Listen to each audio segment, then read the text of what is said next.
దేవుడైతే ఏ దేవుడు చెప్పాలో కూడా తెలియదు. సో గఫూర్ గారు నమస్కారం అండి. నమస్తే వెంకటకృష్ణ గారు.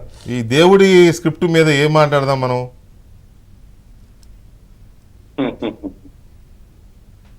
నేను మాట్లాడబోయే ముందు మీకు రిక్వెస్ట్ అండి. Please please.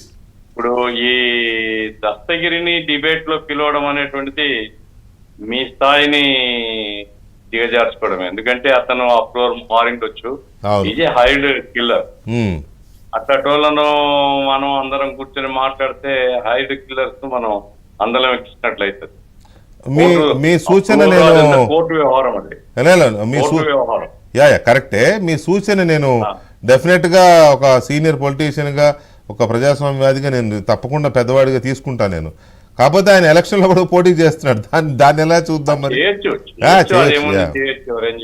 దేశంలో ఎవరైనా ప్రధానమంత్రిని చంపినోడు కూడా పోటీ చేయొచ్చు దేశంలో ప్రజాస్వామ్యం. అవును. పాయింట్ ఏమిటంటే ఇప్పుడు ఒకటి క్లియర్, దస్తగిరి, ఆ యాదవ్ ఇట్లా వీళ్ళందరూ గ్రూప్ గా కలిసి అవినాష్ రెడ్డి యొక్క ప్రోద్బలంతో చంపారు. ఆయన మీద గొడ్డలతో నరికారు, గొడ్డలిని తీసుకుని వచ్చాడు. ఇవన్నీ సిబిఐ చెప్పింది, దాన్ని మనం డౌట్ చేయాల్సిన పని లేదు. అవును. నాకు అర్థం కాదు అంటే ఇప్పుడు జగన్మోహన్ రెడ్డి ఇట్లా చెప్తాడు అనేది మీకు ఆక్షరమేమో కానీ జగన్మోహన్ రెడ్డి మనస్తత్వం తెలిసినటువంటి ఎవరికి కూడా ఆక్షరం కాదు. ఎందుకంటే రెడీమేడ్ కథలు ఉంటాయి వాళ్ళ దగ్గర.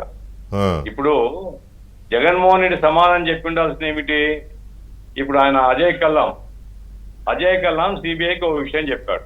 అవును. తెల్లవారుజామున 5:30 గంటలకు హైదరాబాద్ లో వాళ్ళ ఇంట్లో మేనిఫెస్టో కమిటీ కూర్చున్నప్పుడు పైనుంచి ఫోన్ వచ్చింది, పైనుంచి కాల్ వచ్చింది. ఈయన పైకి పోయినాడు, కిందికి వచ్చి చిన్నాన్న ఇది నో మోర్ అని 5:30కి చెప్పాడు. ఇప్పుడు ప్రపంచానికి తెలిసింది ఏమిటి? అవినాష్ రెడ్డి అక్కడ పోయింది 6 గంటలకు. అంటే అవినాష్ రెడ్డి 6 గంటలకు అక్కడ పోకముందే మరి ఫోన్ లో ఈయనకు తెలిసిందంటే ఎవరు చెప్పారు? అదే ఆయన చెప్పింటే అది దేవునికి కాదు కదా, ఈయనకే తెలుసు కదా, ఈయన కదా ఫోన్ లో మాట్లాడింది. అవును. ఇప్పుడు ఒక సామెత ఉందండి, offence is the best way of defence. అంటే తన వాదనను సమర్థించుకోవాలంటే చాలా అగ్రెసివ్ గా అఫెన్స్ లోకి వెళ్ళిపోవాలా. అవతలోడు కన్ఫ్యూజ్ అయిపోతాడు. ఆ రకంగా అబద్ధాన్ని పదే చెప్తే అదే నిజంగా ప్రచారం అవుతుందని గోబెల్స్ యొక్క సిద్ధాంతాన్ని పుణిగిపుచ్చుకున్నటువంటి వాడు మన గౌరవ ముఖ్యమంత్రి. కాబట్టే ఒక కట్టుకథను ప్రజల్లో ప్రచారం చేయడం కోసం, ఎందుకంటే ఆన్సర్ చేయాలి కదా ఆయన ఎలక్షన్ ఆన్సర్ చేయాలి కాబట్టి రెడీమేడ్ గా ఒక ఆన్సర్ పెట్టుకున్నారు. ఆన్సర్ ప్రజల్లో ప్రచారానికి వదిలిపెట్టినారు. కోడికత్తి కేసు కూడా ఇట్లాగే చెప్తాడు ఎక్కడో చోట. ఆ పాపం ఒక దళిత యువకుడు 4-5 సంవత్సరాలు జైల్లో మగ్గినాడు, అతని మీద కూడా ఇట్లాగే ఏదో చెప్తాడు. ఇప్పుడు ఎందుకంటే డ్రగ్స్ విషయం చెప్పాడు కదా, మనల్ని ఇరికించాలని చూశారు కానీ ఈ డ్రగ్స్ అన్ని కూడా పురంధేశ్వరికి, చంద్రబాబు నాయుడు వాళ్ళకి సంబంధించిందని. అంటే ఏం బంధువులు కాబట్టి ఈజీగా నెట్టేయచ్చు. వాళ్ళు వైసీపీ పార్టీ వాళ్ళు, వైసీపీలో నాయకత్వంలో ఉన్నారు, వాళ్ళ కంపెనీ పేరుతో వచ్చింది. ఇవన్నీ పక్కన పెట్టి, ఎందుకంటే హడావిడిగా సిపి పోయినాడు అక్కడికి.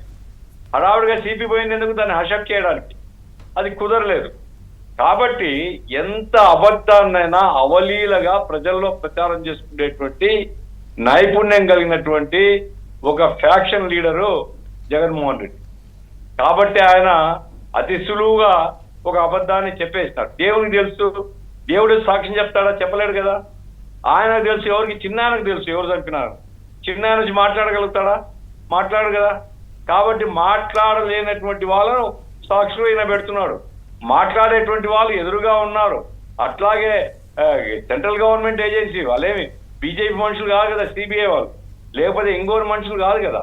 సిబిఐ ఎంక్వైరీ చేస్తుంది.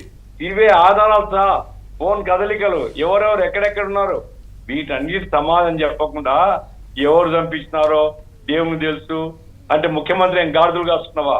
ముఖ్యమంత్రికి తెలియకుండా ఏమిటి? ముఖ్యమంత్రికి బాధ్యత ఉంది కదా. ఒక ఈయన క్రైమ్ జరిగినప్పుడు, ఒక ఘోరమైనటువంటి హత్య జరిగితే, అది కూడా మీ చిన్నాన్న, మీ బాబాయ్ జరిగితే వాస్తవాలను బయటకు తీయవా నువ్వు?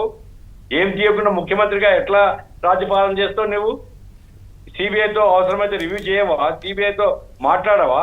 సిబిఐకి ఫుల్ హ్యాండ్ స్వేచ్ఛగా ఇచ్చి అయ్యా మీరు తొందరగా పరిష్కారం అరే నీ తమ్ముడు ఏ తమ్ముడు ఆయన తెలియదు కానీ కర్నూలులో ఉంటే ఆయన అరెస్ట్ చేయనీయకుండా పోలీసులు నాన్ కోఆపరేషన్ ఎవరు రానియకుండా ఆ అరెస్ట్ కాకుండా చూసినావే మరి నీ రాజ్యపాలన ఎవరికి ఉపయోగపడుతుంది? హంతకులకు ఉపయోగపడుతుంది. కాబట్టే ఈ రోజు వివేకానంద రెడ్డి గారి మర్డరు అది తప్పనిసరిగా ప్రజల్లో చర్చనీయాంశం అవుతుంది. ఎవరు ఆపలేరు దాన్ని. నిజాన్ని దాచే ప్రయత్నం చేస్తున్నారు. సార్ నేను ఒకటే చెప్తాను, నిజాన్ని జోబులో వేసుకుంటే బట్టలు కాలుతాయి, నిజాన్ని మింగేసి కడుపులో దాచుకుంటే మొత్తం అవయవాలు కాలిపోతాయి. అది ముఖ్యమంత్రి గారు గమనించాలా. కాబట్టి వాస్తవాలు చెప్పాలా. అట్లా కాకుంటే మాత్రం నిజం నిప్పులాంటిది బయటకు వస్తుంది.